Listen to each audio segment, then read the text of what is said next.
ada kabar yang gembira para wartawan sekalian, yaitu terjadinya penurunan pasien yang dirawat. Untuk physical distancing itu nampaknya berhasil. Kemudian penghambatan orang masuk ke suatu daerah itu berhasil. Pelaksanaan PSBB relatif berhasil, tinggal di rumah ya juga berhasil, dan penegakan oleh aparat kepolisian nampaknya juga cukup berhasil di beberapa tempat, sehingga secara umum mengalami penurunan dalam beberapa hari terakhir ini. 0 pertumbuhan. Guys, saya punya kabar bahagia untuk kalian. Saya akan melakukan giveaway. Nah, saya sudah menyiapkan cash. Dan bukan cuma cash, saya juga menyiapkan iPhone. Dan juga banyak hadiah lainnya yang menanti kalian. Caranya gampang banget. Kalian tinggal like di video ini dan juga komen di bawah ini. Tuliskan siapa yang kalian dukung di video ini dan juga alasan kalian mendukung. Kalian bisa komen berkali-kali. Dan ingat, jangan copy and paste. Semakin banyak Anda komen, maka makin tinggi kesempatan Anda menang. Jangan lupa mention Instagram kalian juga di bawah ini. Lalu follow IG Johannes Leong. Pemenang akan aku umumin di IG Story. Thank you guys, selamat menonton. Enjoy! Sampean bisa keluar dari tol tadi, gimana caranya keluar dari tol? Itu lewat sawah, Pak. Oh, lewat sawah? Iya. Naik-naik gitu? Iya. Nggak ketahuan pengamanan jasa marga? Nggak ada, Pak. Oh gitu. Ini tadi sampean dari mana ke mana tujuannya? Dari Jakarta gitu? Ya, dari Jakarta. Mudik ke Ngawi gitu? Iya, ke Ngawi.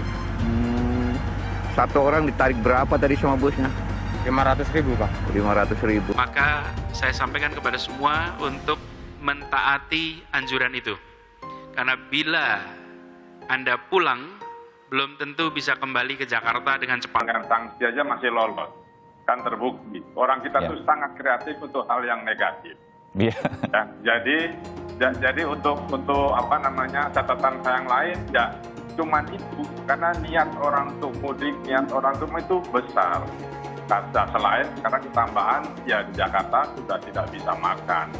Ini yang menjadi persoalan karena negara belum memberi makan secara merata kepada seluruh rakyat yang terdampak. Makanya saya katakan, tolong negara jangan pelit. Nah, itu konglomerat misalnya yang sudah banyak mengambil hasil riset dengan kita bagaimana caranya dan uangnya masih ada di tabungan, itu diperintahkan saja oleh Presiden nanganin kota A, B, C, dan seterusnya. Presiden mengatakan Jakarta udah mulai turun, Juli udah selesai, Mei ini puncak, Juni ini menurun, tapi yang membahagiakan Pak Presiden tadi ngomong sudah menurun. Juli itu tidak berarti Agustus kita udah bisa seperti sedia kala. Juli sudah akan selesai. Semakin tinggi temperatur, semakin tinggi kelembapan dan adanya paparan langsung sinar matahari akan semakin memperpendek masa hidup virus COVID-19 di udara dan di permukaan yang tidak berpori. Penonton yang kami hormati, sebelum video ini dimulai, klik dulu tombol subscribe dan jangan lupa nyalakan loncengnya supaya kalian mendapatkan notifikasi setiap kali saya upload video. Tekan tombol subscribe itu gratis, tinggal diklik, saya tungguin. 3, 2, 1. Selamat, Anda sudah bergabung dengan channel ini dan terima kasih sudah support di channel ini. Thank you. Hai semua, dengan saya Johannes Leong. Terima kasih banyak buat kalian, penonton setia yang selalu menonton di channel ini. Saya secara personal sangat menghargai waktu kalian. Dan saya sudah menganggap kalian sebagai family karena kalian selalu support di channel ini. Bagi kalian yang selalu menuliskan opini kalian di kolom komen, saya baca komen kalian satu persatu. Saya baca komen kalian untuk mengetahui opini kalian, tanggapan kalian, dan masukan kalian sangat berguna untuk video selanjutnya. Terima kasih banyak buat kalian yang selalu menekan tombol like di awal video. Video seperti ini membutuhkan waktu dan juga research. Dan ini semua gratis untuk kalian. Jadi pastikan kalian menekan tombol like-nya supaya saya mengetahui kalian menyukai konten yang saya bagikan. Buat kalian yang ingin mencoba bermain saham, silahkan tekan link di kolom deskripsi. Untuk physical distancing itu nampaknya berhasil. Kemudian penghambatan orang masuk ke suatu daerah itu berhasil. Pelaksanaan PSBB relatif berhasil, tinggal di rumah ya juga berhasil, dan penegakan oleh aparat kepolisian nampaknya juga cukup berhasil di beberapa tempat, sehingga secara umum mengalami penurunan dalam beberapa hari terakhir ini, 0 pertumbuhan. Tetapi yang kemudian meningkat kesembuhan, turunnya angka kematian itu kan terjadi di Jawa, di Jakarta juga kan terjadi, meskipun kadang-kala naik lagi itu, tetapi penurunannya nampaknya berkisar di angka itu juga gitu. Kita dilakukan di mana-mana sekarang, karena sekarang alatnya sudah ada ya. Bahkan sekarang itu sudah kalau di kantor-kantor, di tempat-tempat perusahaan, orang kalau bertemu orang di rapid test dulu, meskipun sudah rapid test mungkin sehari sebelumnya. Orang mau ketemu siapa gitu, rapid test dulu, kalau oke, boleh ketemu gitu. Itu sudah biasa dilakukan, dan secara masif PCR juga itu sudah mulai dilakukan, satu alat tes yang lebih akurat dan lebih cepat hasilnya. Itu juga akan terus dilakukan. Prediksi ya, ada prediksi yang sangat optimis mengatakan pada bulan Mei ini akan mulai terjadi penurunan yang signifikan. Tapi yang pesimis kalau di Indonesia itu kira-kira sampai Desember. Yang moderat itu antara Juni sampai Juli gitu. Nah, kalau kita melihat tren-tren yang terjadi di berbagai negara, di mana mulai tanggal 4 Mei, 5 Mei dan seterusnya itu sudah melakukan relaksasi atau pelonggaran-pelonggaran terhadap pembatasan gerakan orang, maka kita pun sudah sekarang mulai melakukan simulasi untuk melakukan pelonggaran-pelonggaran itu. Kebijakan untuk menghadapi perang melawan COVID-19 ini ada tiga garis besar.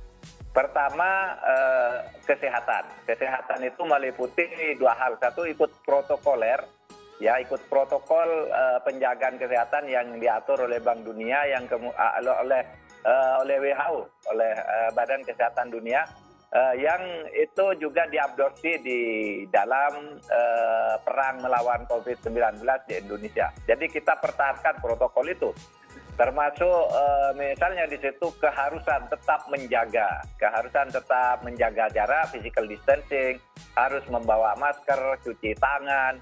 Kemudian di Indonesia yang spesifik ada larangan mudik, kemudian kerumunan orang di tempat-tempat, misalnya tempat peribadatan dan sebagainya, itu tetap dibatasi sebagai bagian dari protokol kesehatan. Yang kedua, di samping aspek kesehatan ada aspek lain lagi, yaitu aspek ekonomi. Nah, kadangkala ekonomi ini menjadi masalah ya, karena kadangkala masih terjadi kerumunan orang di satu tempat, orang tidak mematuhi, tetapi di tempat lain ada yang begitu ketatnya, orang tidak bisa bergerak dan sebagainya. Nah, itu nanti akan diatur kembali agar antara tuntutan pelayanan kesehatan dan penghidupan atau kehidupan ekonomi masyarakat itu berjalan cukup baik lah. Mungkin normal betul, masih perlu waktu, tetapi harus diatur kembali agar tidak terjadi pelanggaran yang besar-besaran di satu tempat tertentu, atau terjadi pengetatan yang tidak yang luar biasa, yang berlebihan di tempat yang lain. Nah, ini semuanya akan diatur melalui apa yang disebut relaksasi. Tetapi tetap protokol kesehatannya itu nomor satu. Nah, relaksasi di bidang ekonomi ini nantinya tentu masih akan terus disimulasikan. Mulai dari mana dan dari sektor apa. Di berbagai negara tuh ada yang mulai dari industri manufaktur, ada yang mulai dari retail, ada yang mulai dari sekolah, ada yang mulai profesi, pasar, gym dan sebagainya. Itu berbeda-beda prioritas setiap negara. Kita sedang melakukan simulasi. Jadi ada satu, kesehatan, dua, ekonomi, dan yang ketiga sosial. Nah, kita ini memberikan bansos misalnya dalam rangka bantuan sosial ini, sehingga kehidupan masyarakat itu tidak terlalu resah juga gitu. Nah, sekarang kita tahulah keluhan-keluhan di sementara masyarakat itu, bantuan sosial itu tidak lancar. Harus diketahui juga bahwa ketidaklancaran itu kan disebabkan oleh administrasi yang ditimbulkan oleh masyarakat juga.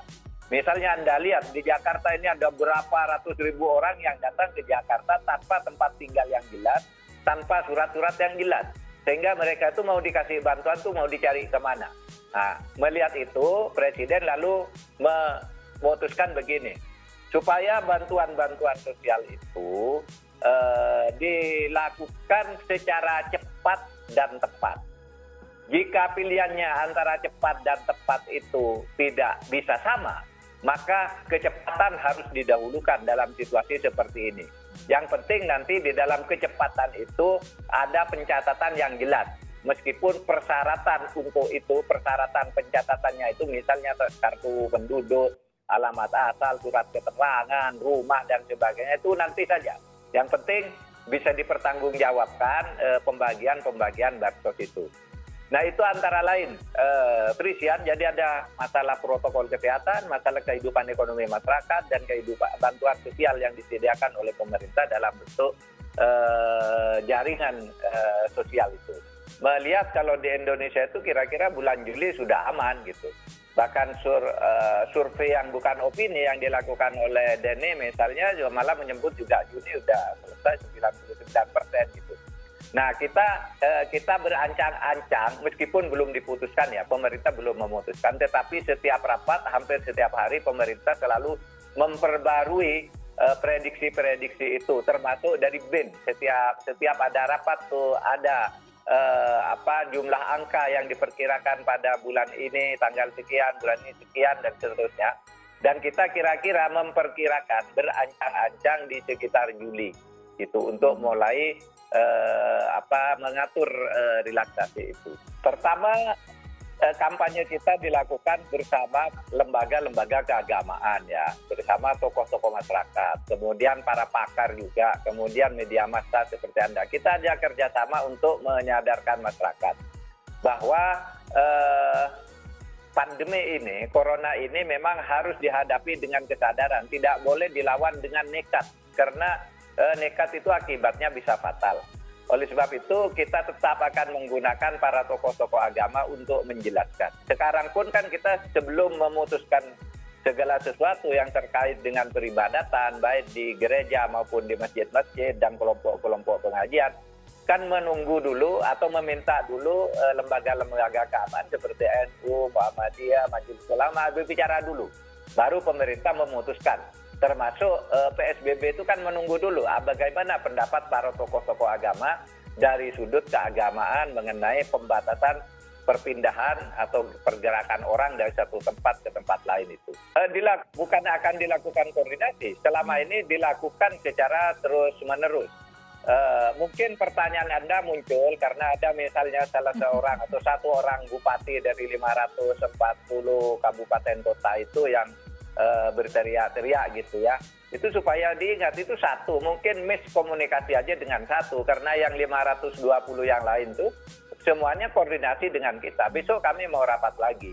Sebelum mereka PSBB juga mau mereka juga konsultasi, rapat dulu dengan kita bahwa ini sudah perlu PSBB dan sebagainya. Terutama kehidupan ekonominya menjadi macet gitu, itu berbahaya juga. Karena akan menyebabkan orang itu frustasi. Kalau frustasi itu imunitasnya akan turun. Padahal kita memerangi corona itu dari sudut kesehatan harus membangun imunitas sekuat-kuatnya pada setiap orang. Gitu.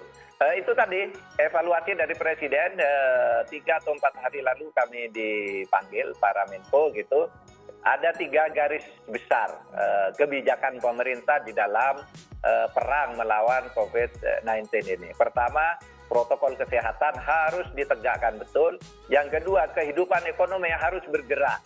Jangan sampai macet dan hal-hal yang sebenarnya tidak harus terjadi banyak terjadi karena kemacetan ekonomi. Keluhan terjadi di mana-mana padahal bisa diselesaikan. Kemudian yang ketiga, masalah bantuan sosial itu kebijakan Presiden supaya cepat dan tepat. Tapi kalau pilihannya hanya harus satu, tidak bisa cepat dan tidak bisa tepat, maka yang cepat dulu. Soal misalnya ada yang double dapat, kan ini yang sekarang ini ada yang dikeluhkan, nanti Pak ada yang bisa dapat 2, dapat 3. Tidak apa-apa itu terjadi daripada orang terlambat dapat. Itu kebijakan Presiden untuk bantuan sosial. Kita mengukur efektif atau tidak seruan untuk tidak beribadah ke tempat terbuka itu, tidak beribadah ke masjid bersama-sama. Itu kita ukur dari epicentrum. pusat-pusat terjadinya corona itu. Kalau kita melihat itu, nampaknya cukup berhasil lah.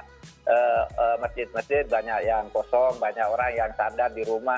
Ada yang hari pertama masih rame, ngeyel, itu maksa-maksa kumpul gitu, besoknya sudah tidak dan sebagainya. Bahwa ada orang yang punya pandangan dan bersikap keras di beberapa tempat, itu ada juga tetapi kecil. Secara umum seruan-seruan Majelis Ulama dan ormas-ormas Islam itu sudah cukup berhasil untuk minta orang tidak sholat tarawih di masjid, tidak buka bersama, dan tidak mudik, saya kira. Karena meskipun saya baca berita sekarang yang sudah lolos ke Jawa Tengah 600 ribuan orang ya yang mudik, ke Jawa Timur sekian ratus ribu orang, ke Jawa Barat sekian ratus ribu orang. Tetapi ingat bahwa angka mudik itu kalau dalam keadaan normal minimal 19 juta. Jadi sekarang yang lolos itu kira-kira 1,5 juta lah gitu. Karena sudah berangkat sebelum ada ketentuan atau lewat jalan-jalan tikus itu gitu.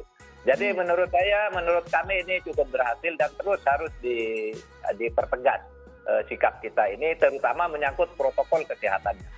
Arahan dari Bapak Presiden untuk tidak meninggalkan tempat kediaman saat ini dan kembali ke kampung halaman, tidak mudik, tidak pulang kampung, maka saya sampaikan kepada semua untuk mentaati anjuran itu. Karena bila Anda pulang, belum tentu bisa kembali ke Jakarta dengan cepat. Tentu bisa masuk Jakarta kembali dalam waktu singkat. Kita sedang menyusun regulasinya, nanti kalau regulasinya sudah selesai, akan dikeluarkan, dan akan ada pembatasan amat ketat untuk masuk ke Jakarta. Dengan sanksi aja masih lolos, kan terbukti. Orang kita tuh sangat kreatif untuk hal yang negatif. Ya, jadi untuk apa namanya catatan saya yang lain ya cuman itu, karena niat orang untuk mudik, niat orang untuk itu besar. Selain sekarang ketambahan ya di Jakarta sudah tidak bisa makan. Ini yang menjadi persoalan karena negara belum memberi makan secara merata kepada seluruh rakyat yang terdampak. Makanya saya katakan, tolong negara jangan pelit. Kalau saya perhatian di perbatasan kemarin, itu ada yang jalan kaki dulu, ya kan? Ada yang naik sepeda, ada yang naik motor, ada yang mobil masuk truk. Itu kan kreativitas negatif untuk pelanggaran sebuah kebijakan negara. Nah, ini yang harus tidak boleh dilakukan lagi. Kalau itu tanpa sanksi, lupakan kita atur. Nggak usah lah, biar saja.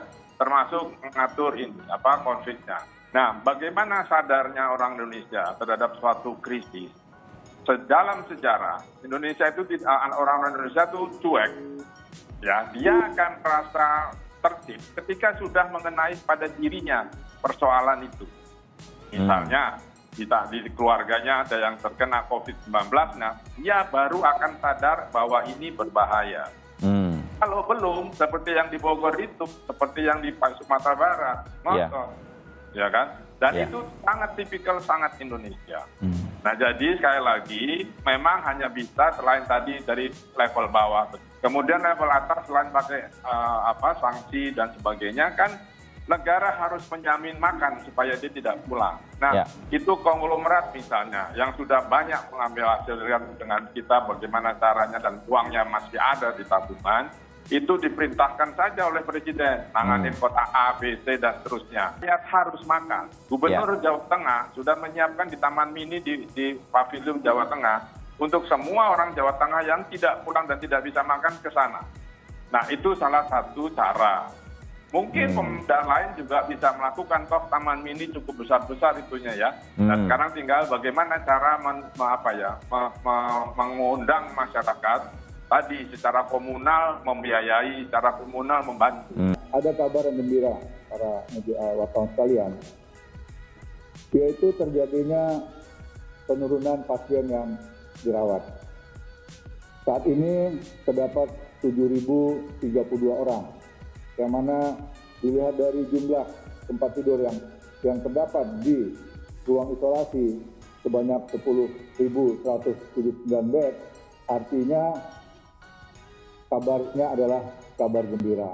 Oleh karenanya, keadaan ini harus kita jaga, jangan kita sampai menambah saudara kita yang akhirnya dirawat di rumah sakit. Khusus DKI, perkembangan yang terakhir, kasus positif telah mengalami perlambatan yang sangat pesat. Dan saat ini sudah mengalami flat, dan kita berdoa semoga tidak terlalu banyak lagi kasus positif yang terjadi. Mendengar pernyataan dari pejabat Department of Homeland Security dari pemerintah Amerika Serikat yang menyampaikan hasil penelitian bahwa suhu udara, sinar matahari, dan tingkat kelembaban udara sangat mempengaruhi kecepatan kematian virus COVID-19 di udara dan di permukaan yang tidak berpori. Semakin tinggi temperatur, semakin tinggi kelembaban dan adanya paparan langsung sinar matahari akan semakin memperpendek masa hidup virus COVID-19 di udara dan di permukaan yang tidak berpori.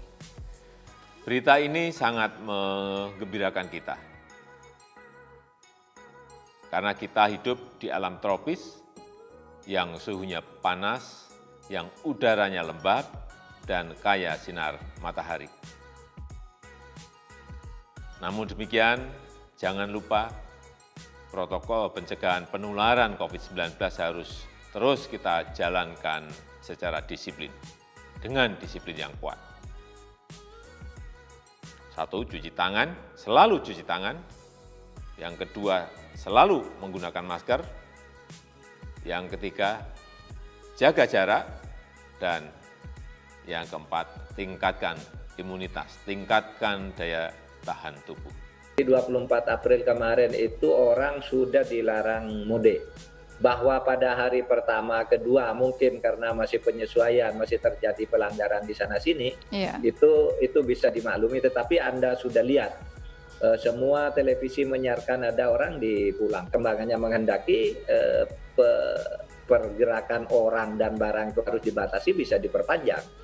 Karena kalau antisipasi pemerintah kan begini, cuti lebaran, cuti hari raya ini kan ditiadakan. Nanti dipindahkan ke Desember. Gitu. Itu artinya antisipasi kita sampai Desember, meskipun di dalam banyak prediksi diperkirakan Juli sudah akan selesai, tetapi kita mengantisipasi itu sampai Desember. Banyak buat kalian yang nggak skip dan nonton video ini sampai habis. Saya secara personal sangat menghargai waktu kalian. Makasih banyak buat kalian yang sudah tekan tombol subscribe, dan makasih banyak buat kalian yang sudah tekan tombol loncengnya. Jangan lupa bagikan informasi ini ke teman atau family Anda. Mungkin teman atau family Anda membutuhkan investasi ini. Oke guys, sekian dulu dari saya. Jangan lupa follow Instagram saya di @johannesleongofficial untuk kata-kata motivasi setiap harinya. Bagi kalian yang termotivasi nonton video ini, ayo like video ini dan subscribe di channel ini. Dan buat kalian yang sudah subscribe di channel ini, jangan lupa tekan tombol loncengnya supaya kalian mendapatkan notifikasi setiap kali saya upload video.